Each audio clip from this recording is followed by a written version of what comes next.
Hello, and welcome to the latest episode of the Lisa Pezik Show. Boy, you are in for a ride today. I'm so excited to introduce you to my friend, Jane Whalen, and her company's name is Be Ambitious for Her. I love that word, ambitious, and we are going to unpack what it means, what it doesn't mean, what it is, what it isn't, and making your business, it's Be Ambitious for Her, what your business truly means to you. Because nowadays there's labels and there's molds and there's stereotypes, and I believe that we lose the essence of who we are and what message we want to give to the world and how we want to show up. So when I met Janet and we got talking and she started telling me all about her message and her mission, I was like, whoa, baby, whoa. I got to bring this to my listeners, because these are the kinds of high-level conversations I want to be having in this world today. So Janet, let me just say hi and welcome. So glad you're here. Thank you so much, Lisa. I'm thrilled to be here, first of all, but second of all, like, I'm laughing because you're saying, and then we got talking and talking and talking. We have been talking and talking and talking. Yeah, but it's true. Like, this topic is so important for women in business, and I think we related really well on so many levels. So I'm really excited to talk to you about it today. Yeah. So before we dive in, let me tell you exactly who Janet is. She's a business coach and a consultant at beambitiousforher.com. And through her one-to-one and online group coaching programs, she helps women business owners build confidence from courage. Ooh, I love this. Replace old money stories and blocks with abundant and expansive mindsets. Find their true leadership voice and stop apologizing for their ambition. She views the entrepreneur as CEO role as the ultimate example of service-based leadership. And she helps women dismiss the tired male CEO in a blue power suit avatar and designs their role in a way that feels authentic and powerful to them. She believes financially empowered entrepreneurial women will change the world without having to sacrifice their femininity or individuality. Now, she's got a podcast. She breaks the mold for women who are ambitious. We're highlighting women who succeed in male-dominant fields, women who do the work, that lift up other women, provide inspiration and tools, and help them take on their courageous goals even when they seem scary or unattainable. Now, Janet, you've had a 25-year career in corporate marketing, advertising for some of Canada's best-known brands, freelance writing, PR consulting, family photography, and after a short time in the not-for-profit world supporting tech entrepreneurs at an innovation accelerator. You also became a co-active and sacred money archetype certified coach. And we're going to dig more into that. And this last line, I love so much. Janet likes to say, she's the unapologetic courage that's ambitious for you until you're ready to be ambitious for yourself. Ha! Mic drop. I love that so much. So, Janet, Thank you. Tell me what the heck all of that means. You're going to be ambitious for me, your unapologetic courage.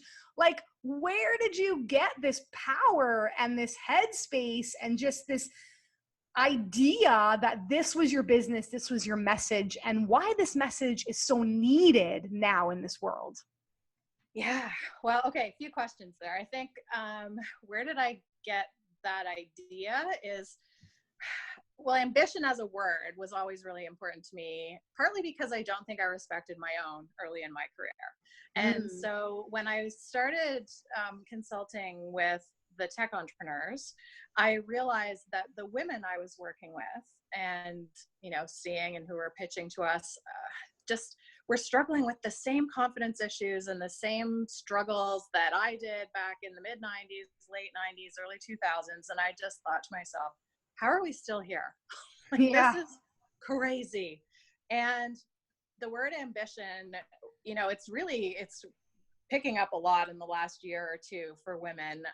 You know, Tory Burch's work, you're seeing a lot more of it now. When I first started with that word, it felt like almost a mission to feminize it again, to take power back for women, to make us feel like it was okay to be ambitious, that you could decide what ambition means for you. Like, you don't have to fit into this, like I said, the blue power suit mold of what we tend to think ambition means.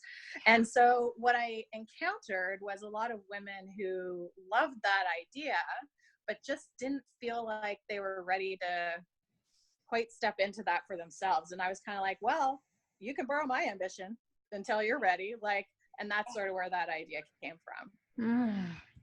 Yeah. So it sounds like fear sometimes can be, it's like, go after what you want, but don't go too hard. Step up and be this kind of person, but don't make sure your family's okay. You're not infringing on this. Use your voice, but don't be too loud. Jump into that, but don't be too greedy. Like, there's just, it's like we get stuck because we're like, well, who do I be and who do I listen to and how far do I go? And I love that you're saying it's whatever you want it to be. It could be a quiet ambition. It could be a loud ambition. It could be, ambition is whatever you want it to be. It can be for a not-for-profit if that's what you're doing, right? Like, I don't care what your goal is or what your ambition is, but just go do that. Like, just stop apologizing for what it is that you want. I think you mentioned the word just in your last question. Whenever we hear the word to, sorry, I lost the video there for a sec. Whenever you hear the word to, it usually relates to women. Too much, too loud, too ambitious, too greedy, too bitchy, too much, right?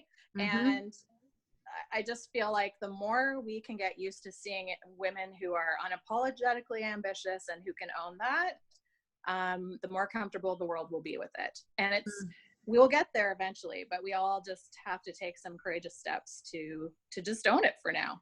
And it's like I say, it's not courage if you're not afraid. We're all afraid. Yes, I know. Isn't that such a fallacy that you should never be nervous? You should never be scared. You should never feel anything other than pure joy and love and magic in your business. And I know we've talked about that before, where we're like, entrepreneurship is not sipping pina coladas on a beach every day. Like, that may happen for you down the road, and that may be a piece of your journey, but sometimes it's like there's too much fluff out there when we look at women in the world and we look at what people are doing, and you're only, and that's just the way social media works sometimes, where you're only seeing the highlight reel and we're not sharing that other side of what it took to get there to achieve what we're achieving. Or I know we talked a bit about those labels that if you like it and you want to run with it, go for it. But me and you, we were like, we don't really resonate with that, like, boss bitch building her empire, gold digger. Yeah. Like, just that whole, that whole vision of that's what every woman entrepreneur is. We got to stop lumping people into these labels because then women who are ambitious but think that's not me, then they stop. They stop, or they go around a different corner, or they just think, yeah, that's not for me. I don't belong. And so we need to know that we belong wherever our ambition resides. And sometimes it means you have to step into that and say, I belong here, or create the space yourself, right? Yeah. And I know that's what you help women do, is create that space. Yeah. and you've got a little framework, your little CEO. I guess it's not little, it's big, your big framework. Tell me what that is that you take people through, the C, the E, and the O. Yeah, it's funny because it actually came from a client who told me, you helped me learn how to CEO. And I was like, I love that. And it wasn't really intentional. It was kind of work that just was sort of coming out organically with coaching clients who had been employed for most of their career and, you know, been told, well, I'm really good at this and I'm not really good at that. Well, how do you know? Because my boss told me, or that was on my performance review. Well, what does that have to do with your current job as CEO or leader or boss of your new business? And then it became clear that it had very little to do with it. And in fact, those ideas in her head were kind of holding her back. So we started just working on this framework that what is a CEO's role and why, you know, for women who've been either employed or not employed at all and not been entrepreneurs for their whole career, this is tough, right? Because you jump into this entrepreneurial world and it's all about action and execution and doing and, but not so much with the planning. Yeah. So when you think about your role 5 years in the future, you have to start behaving now, thinking now the way that you want to be in those 5 years from now. So if you're stuck just making pretty Instagram pictures and tweeting and writing blog posts, which you have to do all that stuff, but if that's all you're doing, or you're doing that because it's easy for you and it's a crutch to avoid doing the harder stuff that you don't know how to do yet, then you need this work. So basically I looked at it like, okay, what is a CEO's role typically? And if you look across any industry, any level, like Fortune 500 CEO right down to brand new entrepreneur, the role of the CEO kind of falls into three buckets: money, people, and finance. And so everything that you do as the boss or CEO in your business involves those three things. And some people will say, well, I don't have any employees, so how does the people part work for me? Well, you're still encountering people all the time, right? Your people might even just be your clients right now. Yeah. So it's how are you relating to your clients? How are you relating to your potential customers? How are you relating to your vendors? What are your policies? What kind of negotiator are you with those vendors? Just all of that. And so then there's the finance piece, which obviously covers money and getting investment and how you're spending and your revenue plans and pretty much everything to do with money altogether. Yeah. And then strategy, which is everything else. So it's marketing, it's what your business model is, how you're making money. And this is a big piece that I work a lot on with a lot of clients. So it relates to money because, you know, we'll get into this, I think, in a few minutes around money mindset. But I think because of the money mindset piece that holds us back from wanting to admit we want to make money with our business, we then don't go the next step, which is to focus on the strategy for how we'll make that money. And so I see a lot of women coming to me talking about what they believe their problem in their business is. And I ask them, well, what is your revenue goal? And they don't have one. Yeah, I know. So it's like taking it back to basics and saying, if we set this up for you from the beginning as if this was your role and this is what you're trying to create, then we work through all of these steps. And it's quite mind-blowing to see where it goes from there. Yeah. And we spend a fair bit of time on the money. So we can do that today too, if you want, but. Yeah. You know, I wrote down when you were talking and then you said it, I wrote down foundational base in business because that is what was jumping out at me. You know, we get these ideas and we open our business and we want to serve the world and we want to make money and we want to do all these things. And we're taught to just jump first and ask questions later. And there is a piece of that is absolutely true. You can't let perfectionism and the planning, you got to get into the action. But and you can't be an entrepreneur unless you're willing to do that. 100%. Take risks, be courageous, be ambitious, all of that. If you want to survive and stay in the game, for sure. But it's like school, we go through preschool and kindergarten and grade school and high school and college. And I feel like entrepreneurship, we're like college, you open your business and now you're in college. And you're like, I didn't even learn reading and writing and arithmetic. Right. And then you're expected to be an expert, peak performance, operate at high levels. And you're right. When you don't have the foundational stuff underneath, everything falls apart. And we see that in our business with the marketing stuff. We're like, what's your budget? You want a website? What's your budget? I don't know. What's your budget for marketing? I don't know. What's your cost per client? So, I don't know. What? Like, right? What's your annual revenue? I don't know. What do you want to make? I don't know. Or even building programs. People say, I want to build a group coaching program around this idea. And I'm like, great. Are you prepared to coach that for the next year to 2 years? They're like, I don't know. And have it be the same thing over and over again for you, right? It's new for everyone else, but can you handle doing that same thing for 2 years? Right. Because there's nothing worse than putting in all the work and not loving what you built. Yeah. It's like, it's all that foundational stuff that people don't think through. And it's because we're chasing that money, or we're chasing that success, or we're chasing that label, that it's like, take it, time out, take it back. I'm sure you see this, and we're going to dive in and talk about money, because money's so big.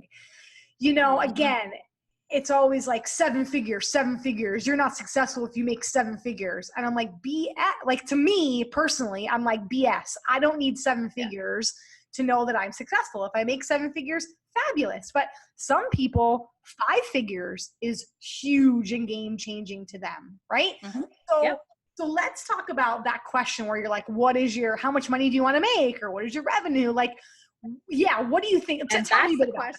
That to me is the question, right? How many women, well, first of all, have you ever been asked that question as a girl growing up or as a young woman? And how many women do you think have ever been asked that question? How much money do you want to make? I've never been asked that question. No. No, because you don't talk about money in polite company. Yeah, right? We don't discuss our finance. Well, our parents, we don't ask our parents what they make. We don't discuss our finances with other people. Yeah. So how do we expect women to be ambitious for money or be ambitious for success or anything else if we don't ever ask them what that looks like to them? Right. And so then all you have is this environment on social media where 22-year-olds, and this is not a slam against you if you're 22, I'm saying the environment that you're seeing around you is someone who's that young on a yacht sipping champagne and saying, you can do what I did. And I just call BS on that. 100%. Like, right. Even if that person was able to do that, which maybe some of them have, they were probably pretty privileged to get to that point that early. But also, you have no idea what they actually brought in. Top line revenue and bottom line revenue are 2 completely different things. Yes. And so this whole world of 6 and 7 figure, whatever you are. Yep. I don't know until I know what your expenses are. Right. And how do you... Yeah, 100%. And you made me think of something that I always question: longevity. Like, I'm like, okay, you did a 6-figure launch. A year from now, are those people still working with you? Do they still like you? Like, are you a one-hit wonder, or do you have other programs and services? What happens when you make 6 figures, but you're a one-hit wonder? You have no continuity. You have no nothing. Those 6 figures run out, and then you're bankrupt and broke. That's it. Right? You might have built a business for a year. Yeah. But that's not really a business. You sold a product to some people. 100%. 110%. And these are the kinds of conversations that nobody wants to have because they're not sexy, right? They're not sexy. Exactly. Let's talk about your strategy and your money mindset plan. Like, do you want to be coaching this a year later? People are like, I don't want to talk to you about that. I'm like, well, we need to talk about that, right? Yeah, and this is why I say I kind of came on this by accident, just because people would come to me with a topic that they thought was their problem. But it turns out it's actually this stuff. And it's because we're not talking about it. It's because no one's teaching them. And there are plenty of people out there teaching people how to turn an idea into a business and what are your first steps and how do you, register your business with your local government and all of that. And that's not what I do. Like, I'm working with women who've been doing their thing for at least a year, maybe more, and have realized, holy crap, I just don't have what I need to take this forward and I don't know where to get it. Mm-hmm. And so, so that's where I am. So some questions to recap so far. I'm thinking, what does ambition mean to you? What is a courageous action for you? And how much money do you want to make? Yeah. Those are 3 like guiding questions that right now, everyone listening, write that down, take some time, journal on that. These are questions you've probably never been asked, but allowing yourself the free flow to go with that, you don't know what's going to come up for you, right? That's it. Like, and I ask those 2 questions or 2 of those questions on my podcast whenever I have a guest. And so about half my episodes are guests and interviews and the other half are just me. But when I have a guest on, I ask every woman, what does ambition mean to you? Mm-hmm. And who would you like to be ambitious for? Because I like the idea of this, that we're supporting each other and we like to do that surprise, contrary to popular opinion. And every woman who comes on my show says the same thing. Thank you for asking me this. I've never thought about it. It was such an interesting thing to actually like interrogate my own thinking and come up with an answer for this. So, and it's funny because you made me think of something. It's the word necessity is like jumping out for me, because don't you find it interesting as well that people, and not just women, but people in business or just people in general, they're like a little bit helpless sometimes until it's like shit's hitting the fan or somebody gets sick. Like I always tell people, like if your child, I know this is like dramatic, but it's like if your child got cancer and you had to raise $100,000 by next week, you best believe you as a mom or a dad or whatever, you would have 100,000, you would figure it out. Right? So all these excuses that I don't know people, I don't have a big network, I can't make money, I'm not skilled enough, I'm not smart enough, I'm not ambitious enough, that scares me, that all these like things that come up in our head are so false. It's like when we have a necessity and a reason, you make it happen. And that's that like, And in that like emergency scenario, and I don't even think it has to get that dire for people to really find a way to figure stuff out like that. But let's just say that your first reaction is also not, oh, that greedy doctor that, is going to help my son. I can't believe it's going to cost this much. You don't go there. But we go there as soon as it's about us, right? And making money. And we start thinking, who am I? What does it say about me that I want to make money? Yeah. That's a question to ask yourself. What does it say about you? And like really be honest with yourself. What is the first answer that comes to your mind when you ask yourself that? Not what you want it to be, not what you think sounds good. What's the real answer? And saying it out loud brings up some pretty surprising stuff. It's huge. It's huge because not everybody,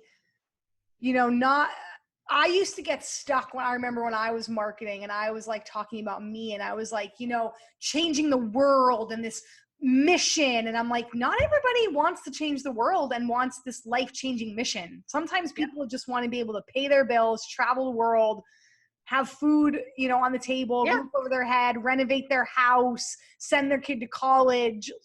And that's okay too. Again, that label of, not everyone has to do humanitarian work and donate to charities. Money is whatever you want it to be at whatever number you want it to be. Yeah, it's whatever you want it to be. And that's literally energy. Like it's literally, it is an inanimate object. The personalities and the energy and the intention that we assign to it is all here. That's on us. That's not on the money. Right? Like I like to say it amplifies who you already are. So if you're already a nasty person, you're probably going to use it for nasty reasons. But if you're a good person and your intentions are good, who cares if you make $8 million or $8? I love that.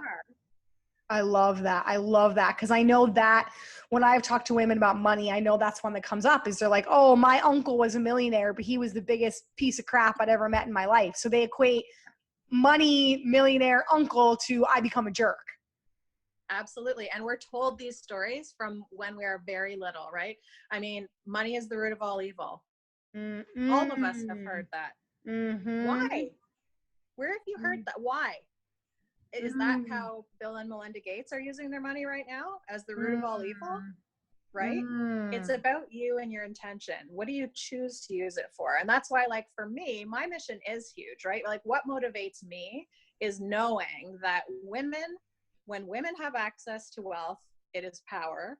It allows us to invest in solving some of the world's biggest problems. We have been kept out of that level of major investment money and actually power and moving things forward for so long, politically, financially, and everything else, that we believe the BS that we're fed that says it's not for us and that we shouldn't be greedy and we shouldn't talk about these things and it's not polite, when it's just these conversations are meant to keep us out. So if we force our way in, and like we said before, create the space where, you know, like it's been proven, when women make money, they use it to invest in their own communities much more heavily than men do.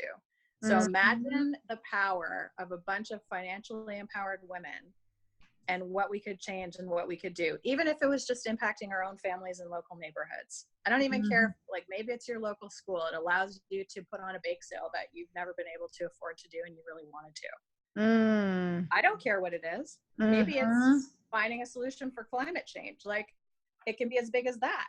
But we're not going to get there if we don't force ourselves into the conversation. And the conversation involves money, whether we like it or not. Totally. Now I got a question for you. So, cause about money. So I get criticized a lot because I, like, from family and, you know, people that just, we're not in the same mindset. Right. Yep. But I invest a lot. There's always stuff floating around. Like, I'm in masterminds. I go to conferences. I read like so many. I try to read a personal development book a week for the most part. I read about two to three books a week, or a month. I mean, like, I'm constantly investing a lot in my learning. Like, I love to save. I love saving money, but I'm also such a risky investor when it comes to my business. Like, I'm like, oh, mastermind's $30,000. All right, let's do that. You know, this best-selling book's going to cost me $3,000. Let's go do that. Like, things where people are like, oh, you like spent how much money? But for me, and maybe this is a story I'm telling myself, but for me, I found that if I didn't take that risk, I wouldn't be where I'm at in my business. Like, for me, I think if I didn't invest that, I wouldn't have met this person. This door wouldn't have opened. I wouldn't have got that. And I see a lot of stuff on social media where people are like, that's BS if people tell you you need to invest in mentors and this and this. Like, I do believe that we can only get ourselves so far. And then we do go back to the people. We do need people to move our mission with us, helping us, beside us. How do you feel about what's your take on that? Is it good to invest money and to save a little pot of that to invest in your learning? Or is it you have all the answers and you can do it all yourself, save all your money? Yeah, so for sure I believe in that because it's what I do for a living, right? I help other people who are willing to invest in the future of their businesses and help them learn and grow and change. And like you said, like, surrounding yourself with people who are where you want to be or who think the way that you want to think is so important. And if you can't find that where you are, sometimes you do have to, quote unquote, buy that. Like, that's just the truth. But so I think it's two things. There's saying I'm a bit of a risky investor and that kind of thing. Most entrepreneurs are somewhat risk takers already, right? But my guess is you're taking an educated guess on 100% these risks, right? Like, you're not just throwing $30,000 at someone you found on the internet yesterday. These are people who have a track record, who others who they've helped. You can tell exactly, like, you can be pretty darn sure if you put in the work that they are promising to deliver, you will get this result. Amen. And then if you don't, then you have to look at yourself and look at the decision. And sometimes we make mistakes and we learn the hard way. And that is, as women, we're talking about in school, we're not taught to get dirty and make mistakes and fall down sometimes. And so doing something like what you just said you do for your business is, like, horrendously scary. What if I fail? Oh my God, what will happen? And, you know, we use the number $30,000. For some people, it's $500. Totally. Crazy number. Like they just can't even imagine Mm-hmm. investing that. And so whatever that number is for you, yep, figure out, really dive in, do the research. We were talking about this earlier, but you know, the word manifesting gets thrown around a lot, right? I think there's two ways to think of this. One of them is that manifesting really just means to make real. It doesn't mean to dream it and think it will come. It means dream it, put yourself in the situation where it can come, surround yourself with the people who are doing it, do the work to make it come, and then it will come. Right? So, so it's more about what you're doing around that investment than just making the investment itself. And, you know, we talked a little bit about the sacred money archetypes coaching that I do, and we can get into that a bit more in a minute, but basically it says that we are all a combination of 3 of 8 archetypes. And we all, as these different archetypes, we behave differently about money. We have different beliefs. Some of us are riskier than others. And so I don't remember what yours was, but I'm going to guess one of yours was either Maverick or Romantic. Maverick. You remember Maverick. So Maverick is very risky. You know, get rich quick schemes are not scary to a Maverick. They fully believe in their own ability to, you know, turn a nickel into $500,000. But you're also willing to do the work. Yes. Right. So and so like I can tell that just by hearing what you're saying. I know you did do the quiz too, but I don't have it in front of me. I don't know what the rest of your I don't remember. So the thing that this work is important for is to recognize that when you say something like, you know, my family thinks it's crazy that I invest all this money, but to me it makes sense. That's you getting a handle on your archetype, your money personality, and saying screw off to the money story that you grew up with that says that's insane. No one can do that. It's impossible. Why would you ever? Right? So the work around these money archetypes is to recognize who you are really in here, what it is that you really believe, and then check in with the story that you've been told and brought up with from society, from your family, from old jobs, from your partner, whoever. Like for me, it's it always was before I did this work for myself, but it was always very based on scarcity and no risk and like total opposite of what you're talking about. Yep. And so it's, how do I realize that my archetype really doesn't believe that? My archetype is actually an alchemist, which says, I have tons of ideas and I can turn those into anything I want. And I don't always do it though, right? Because I'm listening to the stories that I've been told that say only wealthy people are greedy, only greedy people want to be wealthy, and if I get something, I'm taking it away from someone else. Instead of, if I create something, I created it and it wasn't there before, and then I can share it if I like. I grew up with the, if you don't have it, you don't spend it, which is like the opposite of now. It's like we live into that abundance where we're like, we're going to do this and we're going to figure it out. And we always do. But I grew up with the, if you don't have it, you don't spend it, or money equals power and power is bad. Like people that have money that are in power use it for evil, not for good. Right. Which is we've just covered, right? Right. Like that's up to you if you want to use it for evil. 100%. Go for it if that's who you are. Yeah. I love this idea of the archetypes because it's like, for me, when I did it, it gave me permission to be like, yes, that is me. And I don't have to keep living this story that this is important to me when it, or that I'm not risky, or that, like, to me, it's like, ooh, if you're risky, that means you're going rogue and you're crazy. And exactly like you said, I'm like, I'm risky, but it's an educated risk. Right. And so that's balancing, because all 8 archetypes have a path to wealth.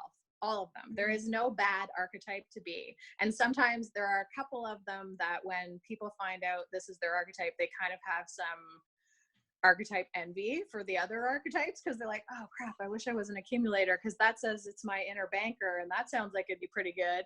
Yeah. Until you find out that inner bankers have a really hard time spending money. It's like physically painful for them to spend money on something, even if it's something that's going to make them feel good. Right. Because it's just like the drive to save is just so strong, and it's comes from fear.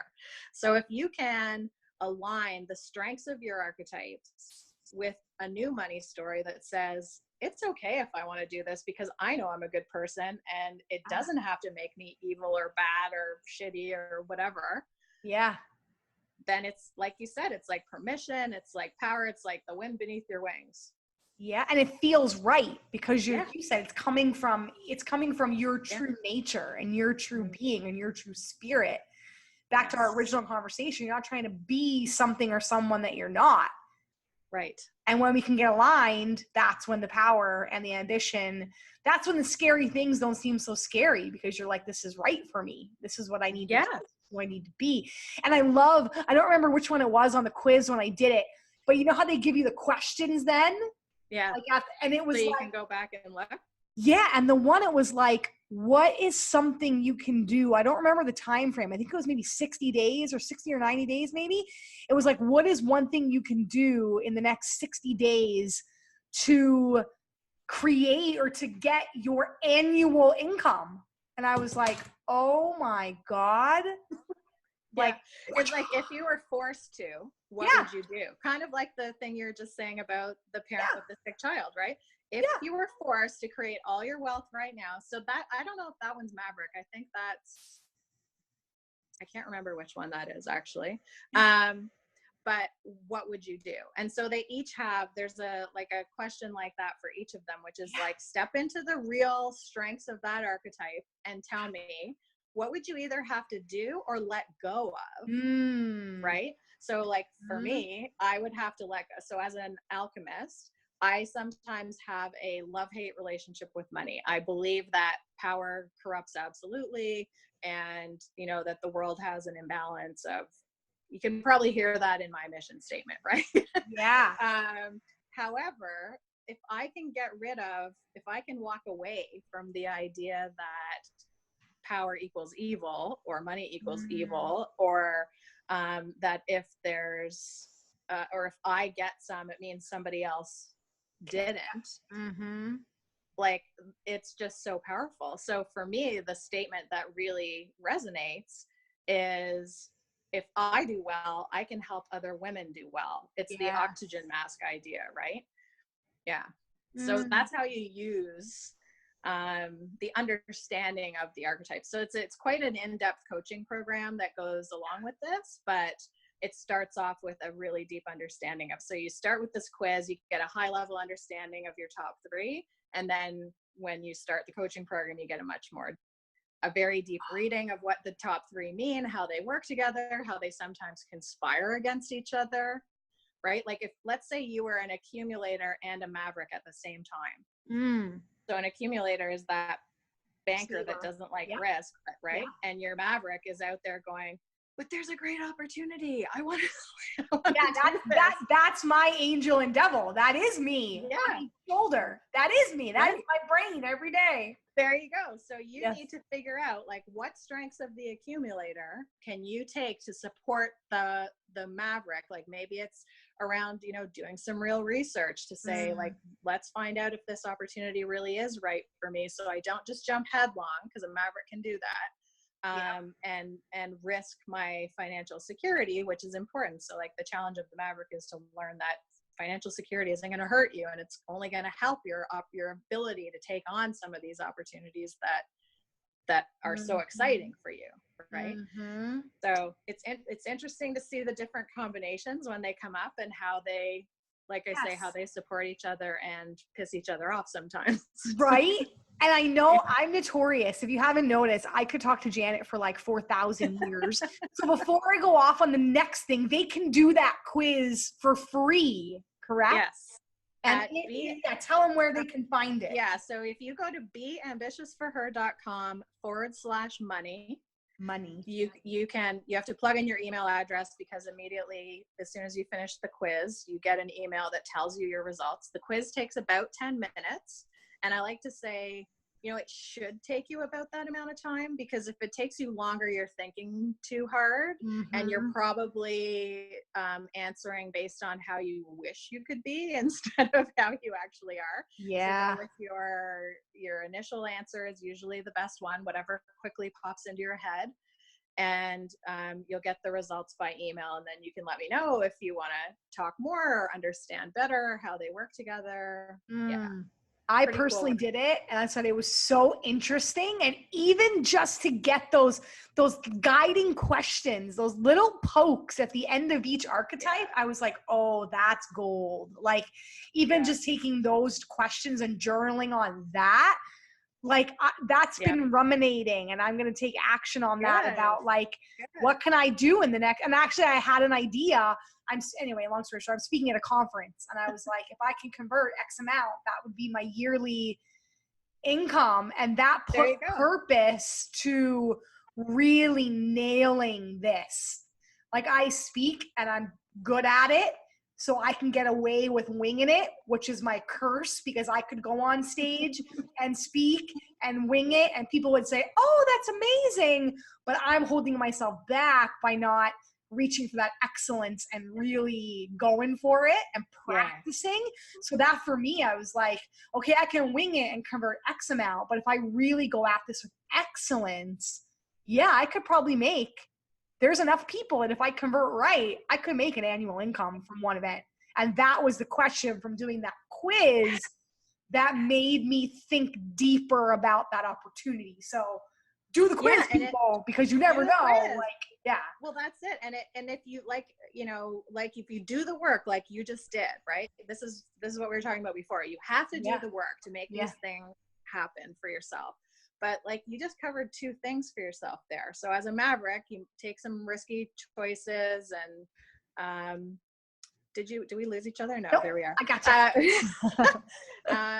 You can I'm sure you have to fly wherever it is that you're going, and it's costing you money to go and speak and everything else, and you're taking this risk, right?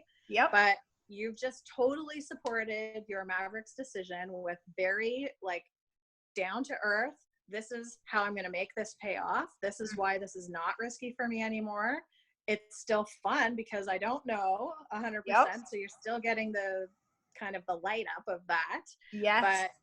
But it makes more business sense, right? So this is exactly what those questions are intended to do. So happy to hear that. Oh, it was so good. I was like, oh my God. Okay, one more question, I think. Do you have, I'm just so curious, like, do you have any money mantras or like money like anything like weird where you're like, every time I see a penny, I flip it over and blow on it and put it in my pocket? Like, is there anything wonky that you do around money that you believe in? Yeah, so it's funny. I was thinking about this before we got on this call, actually. All of my passwords for everything in different versions, because they're not all identical, are my annual revenue goal. And right, so that I know that I have it, and I'm reminded of it every damn time I sign into something. And it's like, crap, if I haven't gone back and looked at my P&L or my revenue plan for the year for a while, it makes me think twice. It keeps me on my toes. So I do that. I also have, and I have this tool available for clients. It's a very simple tool, but it's just a money tracker. It's an in and out money tracker. And it literally, you count every penny you find. If you find a nickel on your driveway, you pick it up, you add it to your money planner. Because the idea of it is you are constantly keeping track of the flow of money in and out of your life, right? You are acknowledging it. You are honoring it. You are not just letting it go to the back of your mind. Because, I mean, you could easily, I've done this before where I totally discounted like a couple $1,000 one month. I just wasn't considering that money came into my life. And right. But if you're tracking it, it's kind of like if you go on a weight loss journey, if you're not tracking your food and then you say, why did I gain 3 pounds? Well, did you write down what you were eating? No. I don't know then. Right. Right. I don't know. So it's the same kind of idea. So I do that. But then one of my favorite things to say is that there are a lot easier ways to make no money than running a business. And say that one more time. There are a lot easier. There are far easier. I'll say it differently. There are far easier ways to make no money than running a business. Oh, I could, if I wasn't going to focus on making money in my business, then what am I doing? I should be running a not-for-profit. I could be sitting on my couch watching soap operas. I could be hanging out with my kids a hell of a lot more. I could be doing so many other things and making no money. Amen. So why am I running a business? It's not to make no money. This is crazy. We have to stop thinking this way. Oh, that is gold. That is gold right there. That mindset shift, 110%. It makes everyone stop. Like everyone who hears, every time I say it, everyone goes, whoa, oh yeah, that's me. I'm like, I know, because I've been there. And that's how I came up with it. It's literally what my mindset was in my last business. It was like, oh, I got a new client. Awesome. Yeah. It's such a good way to, I know like the same thing. I had to check myself. For a while, I was attracting, and I know for you having ambitious in your brand, you attract a certain type of business owner and woman. And I didn't in the beginning. I didn't do that work. I wanted to help everyone. And I got myself into a situation where I was just really helping people that, not bad people, just not my people, not the right mindset, not the right drive, not the right ambition, not the right focus. Yeah. And one day I looked at Eric and I said, you know, I don't need to do this. Like there are many other ways that I can be miserable. I can go get a job at Tim Hortons. Like I could go back to the hospital, no offense to nursing and my nursing degree, but I'm like, I could go work shift work in the ICU and be miserable. Like I don't need to do this. So I need to either check myself and start attracting the right people and get my messaging on point and do the inner work, or like something's got to give. And that's exactly it. Like, it's like, there's far easier ways to make no money. It is super tough to stay self-motivated, to be an entrepreneur, to be self-employed or have your own business every single day, especially when things start to go wrong or you have a failure or even a perceived failure, right? Mm-hmm. So if you don't have that driving you, it's even more challenging. So why are you doing this? What's your why? Your why doesn't have to be financial. Like I say my why is not financial. It's I want to help other women become financially empowered because I believe financially empowered women will change the world. That is my why. But I'm doing this as a business because I want to make money for my family, to send my kids to university, to buy a cottage on Lake Huron, like I was just telling you about. Like I have other goals. So this is why it needs to make money. Otherwise I could just do it as a charity. 110%. Yes. And tell me about that. That's where we're going to end. What do you got going on? You're going away. You're going to recharge next week. Yes. We were talking about this, and I think it's an important conversation for people to have. So Lisa was telling me about how she went away and, you know, she totally checked out and turned her phone off for the week and how important that was for her. And I said, you know what, I'm using this to motivate myself because I need that. I read too much self-help, like personal development stuff for my work. And that's not to say, I shouldn't say too much. I think I read the appropriate amount. Because of that, I've not been reading anything for fun and pleasure and just for me. So I have this goal, and next week I'm just going to bring 2 books that I just want to read, and I'm going to kayak with my kids, and I'm going to hang out with my family and my dog and just chill out and recharge, and hopefully, you know, come back feeling renewed. And I think it's so important that we do that as business owners. Yeah. I look back at every decision that I made that wasn't in alignment, like taking on the wrong clients, or maybe going and doing something risky that I didn't do my research and it didn't end up well for me. And it was when I didn't allow those rest periods, when I just went hard for like 6 months, 8 months, a year with no rest, no recovery. And those were the times when I made bad decisions. I didn't make well thought out decisions. And that I was like taking little, you know, Sunday unplugged, but that trip was the first trip, as you said, that I completely turned everything off. And the downloads and the ahas and the realizations were the best gift ever. And the only way I could have done that was being completely, checked into myself and checked out to everything else. And nothing blew up. There were no emergencies. Like nobody got mad at me. All those things, nobody got mad at me because it took me a week to get back, and all these things like, oh, if I don't get back to them by tomorrow, they're going to be mad and they're waiting on this. And all of it is like false urgency, false deadlines, my own worry. Like these are the things these are stories we make up in our own heads, right? Like we make up a story that we're this important even to our clients, or that the world's going to fall apart or whatever. Like I am fortunate that I am old enough to remember a world without the internet where, my parents had no idea where I was and they couldn't call me at a moment's notice or text me or anything else. So I've been in a world where I'm not available 24/7, and I do really feel it when I've been too available. And so, that's what this is all about for me, is just checking back in with that. And yay, I'm very excited. I love my work. I love it. I love it. I love it. But I think doing this is so important to make it so that I can keep doing it. 100%. I'm like, I always say I love my work, but I love myself more. And if I fall apart and there's no me, there is no work, there is no life-changing mission, there is no helping other people. You're so right. Yep. So you deserve it. Oh, you too.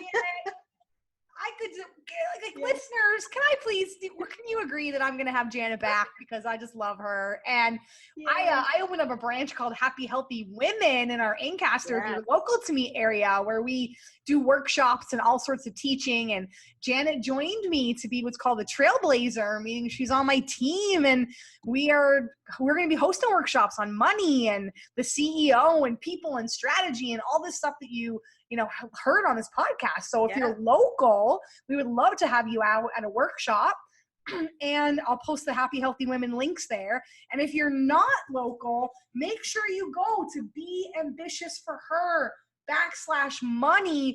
Do that quiz. So eye-opening, so guiding questions.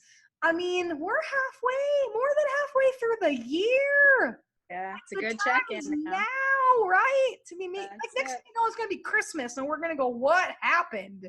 I know. Right? So do the quiz, get connected to Janet. And Janet, thank you for all of your knowledge and just awesomeness today. Thank you. Thank you, Lisa. I was so looking forward to this when we talked about this, and I can't wait to have you on my podcast next towards the end of the summer, and just work with you helping women achieve their ambitions, because I love what you're doing, and I think we meet each other right at a great intersection where women need so much what you are offering, and they need so much what I'm offering, and I think we can just bring such value, and I'm so excited. Me too. I always tell my husband, I'm like, this is what I crave in my life, like other women that I can have these kinds of conversations with. And I know if you're listening, you're that kind of woman too, that if you've been listening for the last almost hour with us here and you're still here, you're craving. I'm always like, my podcast is 20 minutes. I lie. Sometimes they are, but it's like, you crave these kinds of conversations. You don't want them to stop. So thank you for tuning in, Janet. Thank you for being with us. Thank you Janet, so much. Go out, be ambitious, be courageous, use your voice, change the world. Thank you for tuning in, and we'll see you next time on the Lisa Pezik Show.